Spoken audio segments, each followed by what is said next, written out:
I run a lap, and that lap is equivalent to our lifetime. Several white people got a head start Yep. because our ancestors. And it's no problem with that. It's just acknowledging the head start. Think about it like this. When wealth was being acquired in the late 1800s and 1900s, like black people were slaves in the early 1800s. When the banks in the 1950s really started giving out credit to buy houses, black people couldn't get credit. And so I kind of tried to address like, that's really the white privilege conversation. Yeah. The other conversation that I've heard so much about is the N word, right? Like that. And that's a sensitive topic. So for those tuning in, like this one was really hard for me. So the N word in our day, in modern day, like we don't think anything of it. We hear it in rap songs, we see it in TV shows. It's not a big deal. But when you realize like that word is synonymous with hatred, oppression, and execution, Yeah. like think about that for a second. But we don't think about that because in our day we just hear it in hip hop culture. And so I'm like, that word was a governor of Arkansas in 1960s. Like he said, whites and N words will never go to school as long as I'm alive. So like you and I would never have been able to go to school, and this wasn't a long time ago. Yeah. Like this was just 50, 60 years ago. And so white people took a word that was meant for evil, and like black people turned it into a term of endearment.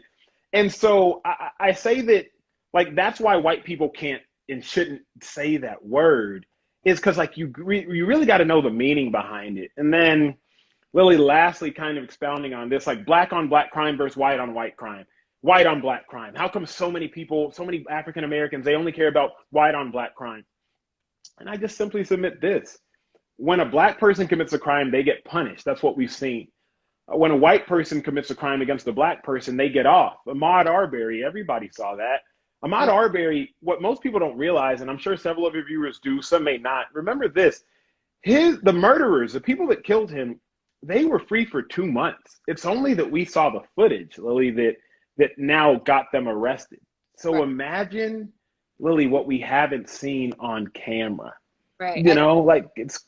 Yes, that said, what did he say? It was like racism has always been here. It's just now being And filmed. now it's being filmed.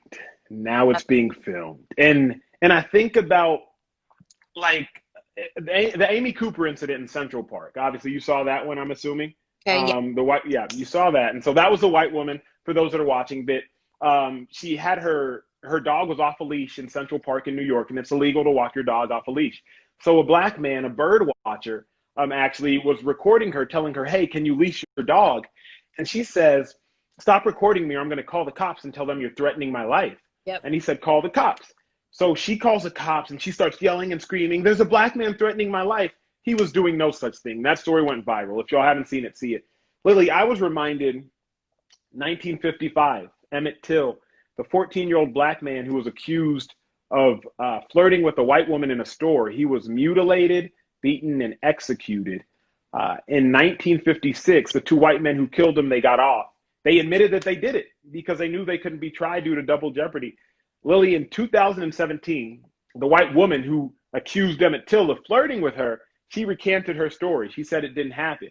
Right. Emmett Till would be, I believe, in his early 80s right now. And so, Lily, so many things that we see far-fetched. I'm like, no, these are real issues. And I guess I'm privileged, one, that you would bring me on because you have a following and a fan base that can just learn from a genuine conversation. Like the beautiful part of this is you're a white woman. I'm a black male. Like we're not supposed to get along. We're not supposed to, in theory and on paper, we're not supposed to be able to have real conversation like this. But all it takes is a little bit of education. Yeah. Like even in our, if I can put our business out there, like even in our DMs today, I found out you and I have the same book agent. Yep. like what? Like I had no idea. I'm on the phone with my book agency and they're like, "Hey, Emmanuel, you should consider this, consider that." I was like, "Hey, I might go on Instagram Live with Lily." They're like, "Wait, really? We represent her." And so like those of y'all who are watching, it's up to us. It's up to the next generation to break down these barriers. It's up to you, it's up to me, and it's up to everybody viewing to realize, you know what? What don't I know? Sure. I have to realize that there are so many things I don't know about someone of the opposite sex, Yep. about someone of a different complexion.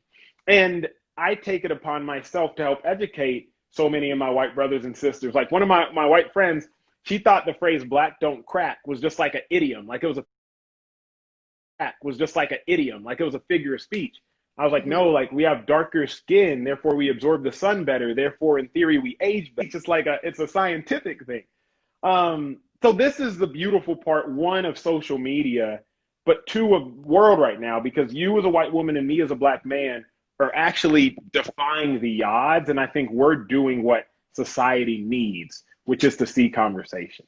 I think it's an interesting point that you like we're really supposed to get along, but also how um what did you said that my brain's fried. Forgive me. For I get it. what was I gonna say? Okay, keep talking. It'll come back. Or, The real, the oh, real, oh, what I was gonna say please. is that I think there's a lot of people who aren't willing to ask the questions. Yes, I think it's yes. along with that. Again, it's like there's so many posts going around right now, but the one that says like if it's a conversation that you're afraid to have, it's a conversation you're supposed to have.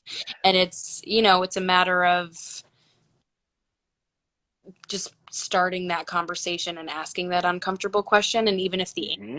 comfortable, at least you're learning. And obviously, as a white woman, I know that I will never understand what it's like to be racially profiled the way that a black person would. And, I'm just trying to educate myself as well as educate the people watching. Yeah. I don't know what, I can't say that I have an all white fan base. I don't really know what my fan base is. Like, I don't really pay attention to it. Well, you muted the comments, so like we. Well, people told me that I should because one, when people can rewatch this, it's very distracting to have comments. Ah, smart. Yeah, and also people tend to bring up things that aren't relevant or important, and it hates me when people start yeah, just irrelevant shit. Trying to talk about something really important, it's like stop trying to ask. So it's totally it has nothing to do with you or anything. It's just a matter of people are annoying sometimes. Respect. No, I think you hit the nail on the head. I think like for those who are watching, everybody's like, "Well, what can I do to help? What can I do to help?" And I'm gonna give y'all the secret. Action doesn't have to be active. Okay. It's simple. Action can be passive. What do you mean by that? We're simply having a conversation where you're speaking and I'm listening, and I'm speaking and you're listening. And that passive action is actually what will make all the difference in our world. Like to just simply be able to say, I don't understand. Can you help me understand? Sure. And I understand like some of the conversations are uncomfortable. Like even I walked over to my friend, my two of my white friends' house yesterday or a couple days ago, and their 3 year old son, he wouldn't give me a hug, and I've known him since the day he was born. And the dad came up to me a couple hours later and was like, "Hey, I didn't know if he didn't hug you because he hadn't seen a black guy in a while." The wife was mortified.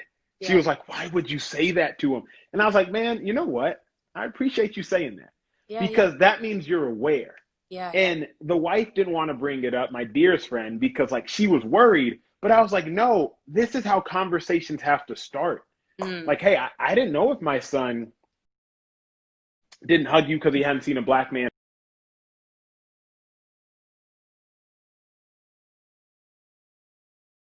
If it has darker skin, your white son.